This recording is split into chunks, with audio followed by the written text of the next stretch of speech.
नमस्कार दोस्तों, मैं हनी स्वागत करता हूं आपका आपके अपने यूट्यूब चैनल 360 पैडागॉग में। और हम पढ़ रहे थे चाइल्ड डेवलपमेंट पैडागॉजी और उसके अंतर्गत हम काफ़ी चीज़ें हम कवर कर चुके हैं। तो आज की इस वीडियो में हम कवर करने वाले हैं पियाजे की कॉग्निटिव डेवलपमेंट की थ्योरी। उसके बारे में हम आज स्टार्ट कर रहे हैं, उसको हम अच्छे से पढ़ेंगे, ठीक है। या पियाजे की संज्ञानात्मक विकास का सिद्धांत, उसको हम देखेंगे। और ये जो आपकी थ्योरी है वो बहुत ज़्यादा इंपॉर्टेंट थ्योरी है, क्योंकि आपके हर टीचिंग एग्जाम, चाहे सीटेट हो, केवीएस हो, डीएसएसबी, सुपरटेट, यूपीटेट, हर एग्जाम में पूछी जाती है। एक या दो क्वेश्चन हर बार इससे आते ही आते हैं, तो इसलिए आपको बहुत ध्यान से इस थ्योरी को पढ़ना है, ठीक है। तो जैसे कि आपने पियाजे को पढ़ा होगा, तो पियाजे क्या कहता है कि बच्चा जो होता है वो खुद ही अपने ज्ञान को क्या करता है, कंस्ट्रक्ट करता है। अपने ज्ञान का निर्माण बच्चा स्वयं करता है इन्वायरमेंट के साथ इंटरेक्शन करके। इसलिए पियाजे ने क्या कहा, बच्चे को एक्टिव लर्नर कहा है, ठीक है। लिटिल साइंटिस्ट या कंस्ट्रक्टर ऑफ नॉलेज भी इस बच्चे को कहा है। किसके द्वारा? पियाजे के द्वारा। चलिए पियाजे को समझते हैं। जब आप बुक में पढ़ोगे तो आप बहुत बार देखोगे क्या लिखा रहता है, स्विज, ठीक है। जो पियाजे था वो स्विट्जरलैंड से बिलोंग करता था, उसको बहुत बार लिखा रहता है स्विज चाइल्ड साइकोलॉजिस्ट। क्या बोलते हैं? Child psychologist. की जो पियाजे था वो एक चाइल्ड साइकोलॉजिस्ट था, मतलब, ठीक है। उसने जो रिसर्च करी थी वो बच्चे के ऊपर की थी। उसने अपने बच्चों पे और कुछ और बच्चों पर रिसर्च करी। उसने रिसर्च के अंदर ये देखा कि बच्चा उम्र बढ़ने के साथ साथ उसके कॉग्निटिव डेवलपमेंट में कैसे कैसे चेंज आता है, उसको पियाजे ने अच्छे से समझा। और इसलिए पियाजे ने 4 स्टेजेस दिए कॉग्निटिव डेवलपमेंट की। वो अब अगली वीडियो में पढ़ेंगे। सेंसरी, ठीक है, sensory motor stage, pre operational, cognitive operational और फॉर्म ऑपरेशनल, उनको हम आगे देखेंगे। अभी समझते हैं पियाजे की थ्योरी के बारे में, ठीक है। तो पियाजे ने क्या कहा है बच्चे को पियाजे ने कहा एक्टिव लर्नर। क्या होता है बच्चा होता है एक्टिव लर्नर, ठीक है। और बच्चे एक्टिव लर्नर के साथ साथ क्या बोला, लिटिल साइंटिस्ट बोला गया बच्चे को पियाजे के द्वारा। लिटिल साइंटिस्ट, या हम बोल सकते हैं कंस्ट्रक्टर ऑफ नॉलेज। कि वो क्या करता है, अपनी नॉलेज को क्या करता है बच्चा, खुद ही क्या करता है, कंस्ट्रक्ट करता है। एक और टर्म है जिसके बारे में आपको पता होना चाहिए, उसको बोला जाता है जेनेटिक एपिस्टेमोलॉजी। अब जेनेटिक एपिस्टेमोलॉजी क्या होता है उसको समझिए। जेनेटिक एपिस्टेमोलॉजी का मतलब है कि जो बच्चा है, बच्चे के अंदर ये ज्ञान का निर्माण किस प्रकार होता है। जो सभी ह्यूमंस है या चाइल्ड है, उनके अंदर ज्ञान कैसे, नॉलेज कैसे कैसे डेवलप होती है, उसकी स्टडी करना ही क्या कहलाता है, जेनेटिक एपिस्टेमोलॉजी कहलाता है। और यही तो पियाजे ने किया कि बच्चे के अंतर्गत ज्ञान का निर्माण या ज्ञान का डेवलपमेंट कैसे हो रहा है, या बच्चा अपने इन्वायरमेंट के बारे में कैसे कैसे सीख रहा है, इसी को बोला जाता है, ठीक है, जेनेटिक एपिस्टेमोलॉजी। और यही अपनी थ्योरी में बताया किसने, पियाजे ने, कॉग्निटिव डेवलपमेंट की थ्योरी में बताया, ठीक है। इसके साथ साथ पियाजे बताता है कि भैया कि बच्चा जो होता है और बच्चे के जो नॉलेज का मतलब जो कॉग्निटिव डेवलपमेंट है, उसके कुछ मेन फैक्टर हैं या कुछ कारक है जिनकी वजह से कॉग्निटिव डेवलपमेंट होता है। अब उन कारणों को समझते हैं, वो कारक क्या है कॉग्निटिव डेवलपमेंट के। यहां पे लिख सकते हैं फैक्टर अफेक्टिंग कॉग्निटिव डेवलपमेंट। क्या बोलेगा, फैक्टर्स अफेक्टिंग कॉग्निटिव डेवलपमेंट। अब इसको समझते हैं, ठीक है। पियाजे ने कौन कौन से फैक्टर दिए। पहला जो फैक्टर बताया पियाजे ने बताया मैच्योरेशन। मैच्योरेशन है, हिंदी में इसको बोलते हैं परिपक्वता। क्या बोला जाता है, परिपक्वता।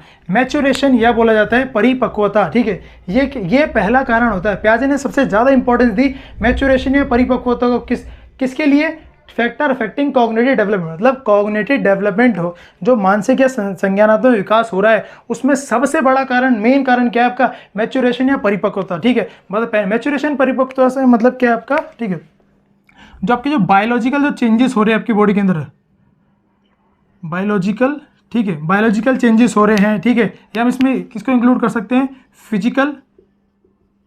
फिजिकल एंड मेंटल मैच्योरेशन, इन दोनों को इसमें इंक्लूड किया जा सकता है, ठीक है। किसके अंदर, मैच्योरेशन के अंदर, कि धीरे धीरे बच्चे उस मतलब कहा जाए तो जो पियाजे है उसने बच्चे की मैच्योरेशन या उसकी जो बायोलॉजिकल जो चेंजेस आ रहे हैं उनको ज़्यादा इंपॉर्टेंट दी, या बोला कि हेरिडिटी जो है वो मेन फैक्टर है बच्चे के कॉग्निटिव डेवलपमेंट का, ऐसा पियाजे के द्वारा कहा गया। इसीलिए हम कहते हैं, इसीलिए आपने पढ़ा होगा कि जो पियाजे है वो बोलता है पहले होता है डेवलपमेंट, कि डेवलपमेंट क्या होगा, बच्चे का पहले होगा, फिर आपकी क्या होगी, लर्निंग होगी, ठीक है, पहले डेवलपमेंट होता है, लर्निंग बाद में होती है। वो कह रहा बच्चा पहले चलना सीखता है, बच्चा अपने आप ही बोलना सीखता है। ठीक है, तो ये बच्चे की मैच्योरेशन या उसकी जो इनेट एबिलिटी है उसके कारण हो रहा है, जिसको हेरिडिटी का भी नाम बोल सकते हैं। हम कह सकते हैं कि पियाजे ने ज़्यादा इंपॉर्टेंस दी है हेरिडिटी को। वही एक वाइगोस्की है जिसने बोला भैया पहले क्या होती है, पहले होती है लर्निंग और फिर क्या होता है आपका डेवलपमेंट होता है कि नहीं। इन दोनों के बारे में, इस डिबेट के बारे में अगली वीडियो में पढ़ेंगे आगे। ठीक है, कि डेवलपमेंट पहले होता है, लर्निंग पहला होता है, उसको बाद में समझेंगे। बट पहला मेन कारण क्या है, मैच्योरेशन की वजह से क्या होता है आपका कॉग्निटिव डेवलपमेंट होता है। दूसरा उसने बताया क्या होता है, interaction with environment. Interaction with environment दूसरा मेन टॉपिक है, दूसरा मेन कारण है किसके, बच्चे के कॉग्निटिव डेवलपमेंट का दूसरा मेन कारण क्या है आपका, ठीक है, इंटरेक्शन विद इन्वायरमेंट। तो पियाजे ने वही तो बोला कि बच्चा एक खुद ब खुद चीज़ें सीख सकता है अगर उसको अच्छा इन्वायरमेंट प्रोवाइड किया जाए जहां वो चीज़ों को इंटरेस्ट करके सीख सके। दूसरा हो गया इंटरेक्शन विद इन्वायरमेंट। तीसरा आपका होता है सोशल, ठीक है, सोशल एक्सपीरियंस तीसरा मेन कारण है बच्चे के सोशल डेवलपमेंट का। जो उसके आस पड़ोस के लोग हैं उनसे ही बच्चा बहुत कुछ सीखता है। तो ये मेन 3 कारण बताए, मैच्योरेशन, ठीक है, इंटरेक्शन विद इन्वायरमेंट, आपका सोशल एक्सपीरियंसेस, ठीक है, ये बताए पियाजे ने। बट मैच्योरेशन को उसने सबसे ज़्यादा इंपॉर्टेंस दिया है, ठीक है, कॉग्निटिव और संज्ञानात्मक विकास के कारण के रूप में, कि मेनली इसकी वजह से क्या होता है, कॉग्निटिव या संज्ञानात्मक विकास होता है। ठीक है, ये तो हो गया। अब हम समझते हैं कि उसने कुछ टर्मिनोलॉजीज दी पियाजे के अंदर, पियाजे की थ्योरी के अंतर्गत पियाजे ने, उनको समझते हैं अच्छे से। Process of cognitive development, process of cognitive development को समझना, उससे पहले हमें एक वर्ड समझना पड़ेगा, इसका नाम है स्कीमा। स्कीमा को समझिए। स्कीमा क्या है, स्कीमा कुछ नहीं है, स्कीमा है मानसिक संरचना, मानसिक संरचना। स्कीमा का मतलब क्या है, मानसिक संरचना। ये मानसिक संरचना आप और हमारे सभी के ब्रेन में है। ठीक है, अभी अगर मैं आपको बोलूँ ये क्या है, तो आप बोलोगे ये शर्ट है, तो आपके माइंड में शर्ट का मानसिक संरचना बना हुआ है। अगर मैंने टी शर्ट पहनी होती है तो आप क्या बोलते हैं, टी शर्ट है। जैसे आप जिस रूम के अंदर बैठे हो, अगर आप पढ़ रहे हो तो आप जिससे लिख रहे हो उसको क्या बोलेंगे, उसको आप बोलोगे भैया ये पेन है। ठीक है, जिस पर लिख रहे हो वो क्या आपकी कॉपी है, और जिस पे पढ़ रहे हो बुक है। ठीक है, आपको पता है ये बुक है, कॉपी है और ये पेन है, पर ये धीरे धीरे आपके माइंड में ये संरचनाएं तो बनी हुई हैं। ठीक है, आप पेन को पेन बोलोगे और कॉपी को कॉपी बोलोगे, ऐसा तो नहीं आप कॉपी को बोल रहे हो पेन और पेन को बोल रहे हो कॉपी, नहीं, क्योंकि आपके माइंड में धीरे धीरे संरचनाएं बनी। जैसे जैसे बड़े होते जा रहे हो तो इन्वायरमेंट की जो चीज़ें सारी, उनके बारे में आपके माइंड में संरचनाएं बनी हुई हैं। जैसे कि आपको जब आप पैदा हुए तब आपको थोड़ी पता था ये शर्ट है, धीरे धीरे करके आपके माइंड में आएगी ये शर्ट है। ठीक है भाई, पंखा लगा होगा आपके, धीरे धीरे पता चला होगा आपको ये पंखा होता है, फ्रिज होता है, अलमारी होती है, घड़ी होती है। ये मानसिक संरचनाएं धीरे धीरे धीरे आपके माइंड में बनी है। इन्हीं मानसिक संरचनाओं को क्या बोला जाता है, स्कीमा बोला जाता है। चलिए अब समझते हैं प्रोसेस ऑफ कॉग्निटिव डेवलपमेंट, किसका प्रोसेस क्या है। पियाजे ने बताया कि बच्चा क्या करता है, इन्वायरमेंट के साथ एडेप्टेशन करता है। एडेप्टेशन मतलब इन्वायरमेंट के अनुसार अपने आप को ढाल लेना, ठीक है, या एडजस्ट करना ही क्या कहलाता है, एडेप्टेशन कहलाता है। इसको हिंदी में क्या बोलते हैं, अनुकूलन बोलते हैं। The process of adapting new situation और न्यू इन्वायरमेंट, कि इन्वायरमेंट के अकॉर्डिंग अपने आप को ढालना या इन्वायरमेंट को समझना ही क्या आपका एडेप्टेशन है। ठीक है, अब ये एडेप्टेशन जो हो रहा है वो 2 तरीके से होता है, एक होता है एसिमिलेशन और एक होता है एकोमोडेशन। ठीक है, एसिमिलेशन को हिंदी में आत्मसात्करण कहते हैं, एकोमोडेशन को बोलते हैं समायोजन। अब इसके बारे में और समझते हैं।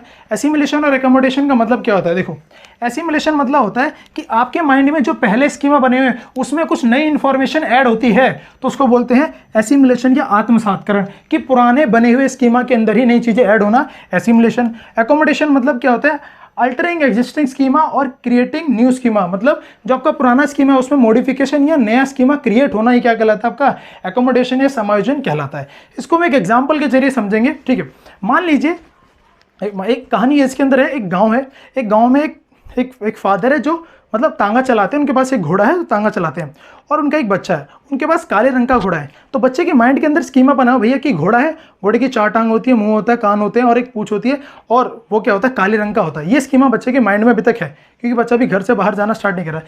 ठीक है, एक बार क्या करते हैं, उसके पापा उसको मेला लेके जाते हैं। जैसे ही वो गाँव से बाहर निकलता है तो वो देखता है एक और तांगा है, तो वो पूछता है पापा ये क्या, वहाँ पर वो वाइट घोड़े को देखता है। अभी तक उसने काले घोड़े की उसकी माइंड में स्कीमा बना हुआ है, अब वहाँ पे देख रहा है वाइट घोड़ा, तो बोलता है फादर पापा ये क्या है, तो उसके पापा बोलते हैं बेटे ये भी घोड़ा है। ठीक है, तो बोलते हैं कि ये तो काला नहीं है, बोलते हैं घोड़ा दूसरे रंग का भी हो सकता है। तो बच्चे के माइंड में क्या था, स्कीमा बना हुआ था कि घोड़ा ऐसा होता है, 4 टांग है, पूंछ है, ठीक है, और उसके कान वगैरह है, और वो काले रंग का है। बट यहाँ पर घोड़ा दूसरे कलर्स का भी हो सकता है, इसके ये और इन्फॉर्मेशन ऐड हुई। तो उसका प्री एग्जिस्ट स्कीमा था कि घोड़ा ऐसा होता है, उसके अंदर इंफॉर्मेशन जुड़ी कि घोड़ा अलग अलग रंग का होता है, तो वो क्या कहलाएगा आपका एसिमिलेशन कहलाएगा। ठीक है, अब वो मेले में गया, तो मेले में उसने बहुत सारे घोड़े देखे, वहाँ पर उसने एक घोड़ा काफ़ी कलर के घोड़े देखे, काफ़ी अलग अलग नस्ल के घोड़े देखे, तो और चीज़ें उसके स्कीमा में क्या हो गई, ऐड हो गई। उसका स्कीमा बना होता घोड़े का, पर और ज़्यादा इन्फॉर्मेशन उसके ऐड होने लगी। ठीक है, तो उसको बोलेंगे एसिमिलेशन। पर जब वो मतलब मेले से जब निकल के जब घर पे आता है, ठीक है, तो जब आ रहा होता है तो उसको रास्ते में एक दिखता है एक गधा, और गधे के ऊपर मतलब बहुत सारा बोझा रखा है, एक व्यक्ति उसको लेके जा रहा है। तो वो बच्चा बोलता है पापा घोड़ा, तो उसके बाद बोलते हैं ये घोड़ा नहीं है, ये घोड़ा नहीं है, ये घोड़ा नहीं, ये क्या है, गधा है। अब बच्चा यहाँ पे कंफ्यूज होता है, ये घोड़ा नहीं है, क्योंकि उसकी भी 4 टांगे होती है, पूंछ होती है, कान होते हैं, लगभग वैसा ही लगता है जैसा कि गधा है, लगभग घोड़े जैसा लगता है। तो बच्चा उसको क्या बोलता है, घोड़ा। पर उसके फादर बताते हैं ये घोड़ा नहीं है, ये गधा है। तो अब बच्चे को अपना स्कीमा चेंज करना पड़ेगा, अल्टरिंग एग्जिस्टिंग स्कीमा और क्रिएटिंग न्यू। अब उसको अपना नया स्कीमा क्रिएट करना पड़ेगा, उसको बोला गया एकोमोडेशन या समायोजन। ठीक है, तो आई होप आपको समझ में आएगा एसिमिलेशन क्या है, एकोमोडेशन क्या है कि नहीं। उसके बाद अब हम समझते हैं क्या होता है आपका ऑर्गेनाइजेशन। ऑर्गेनाइजेशन का मतलब क्या है, जो आपके माइंड में स्कीमा बने हुए हैं उनको सही से ऑर्गेनाइज करना या उनको संगठित करना ही क्या होता है, ऑर्गेनाइजेशन होता है। जैसे कि आप मॉल्स वगैरह में जाते होगे तो आपने मॉल में देखा होगा कि हर चीज़ों का डिपार्टमेंट अलग होता है। मेंस के कपड़े अलग मिलते हैं, वुमेन्स के अलग मिलते हैं, ग्रोसरी अलग मिलती है, सेंट, परफ्यूम, शूज़ वगैरह अलग मिल रहे हैं, हर चीज़ अलग अलग है। ठीक है, खाने के आइटम्स अलग अलग है, तो बिल्कुल ऑर्गेनाइज कर रखा है, अलग अलग चीज़ों को बांट रखा है। तो ऐसे जो आपके माइंड में सारी इंफॉर्मेशन है उनको अलग अलग मतलब व्यवस्थित, अच्छे तरीके से व्यवस्थित कर देना, अच्छे से लगाना ही क्या कहलाता है, आपका ऑर्गेनाइजेशन कहलाता है। उसके बाद आपका है इक्विलिब्रेशन या संतुलन की स्थिति। इक्विलिब्रेशन या संतुलन की स्थिति क्या होती है, जब बच्चा एसिमिलेशन और एकोमोडेशन में बैलेंस कर पाता है, उसी को बोलते हैं इक्विलिब्रेशन। इसको समझते हैं, जैसे कि बच्चा जब मैंने भी एग्जाम्पल बताया, उसमें जब बच्चा घर वापस आ रहा था तो उसने गधा देखा, तो उसको लगा वो घोड़ा है कि नहीं। पर तो उसने बोला कि ये क्या पापा, घोड़ा। पर उसके फादर ने बोला घोड़ा नहीं, ये क्या है, गधा है। तो बच्चा वहाँ कंफ्यूज हो गया कि यार ऐसा तो घोड़ा भी होता है। बट एकोमोडेशन अब क्या होगा, वो अपने स्कीमा को सुधारेगा और क्या करेगा, अब वो घोड़े का स्ट्रक्चर बना लेगा कि गधा ऐसा ऐसा होता है। तो वो क्या कहलाएगा, इक्विलिब्रेशन। इक्विलिब्रेशन मतलब कि एसिमिलेशन और एकोमोडेशन में संतुलित स्थापित करना। या हम ये कह सकते हैं एसिमिलेशन या एकोमोडेशन क्या करते हैं, बच्चे के जो स्कीमा है उसको क्या करते हैं, संतुलित करते हैं। ठीक है, तो हम बोल सकते हैं वो होता है इक्विलिब्रेशन। ठीक है, तो ये थी आपकी मतलब बेसिक जो थ्योरी थी पियाजे की, इसमें हमने समझा कि पियाजे ने क्या बताया, जेनेटिक एपिस्टेमोलॉजी क्या होती है।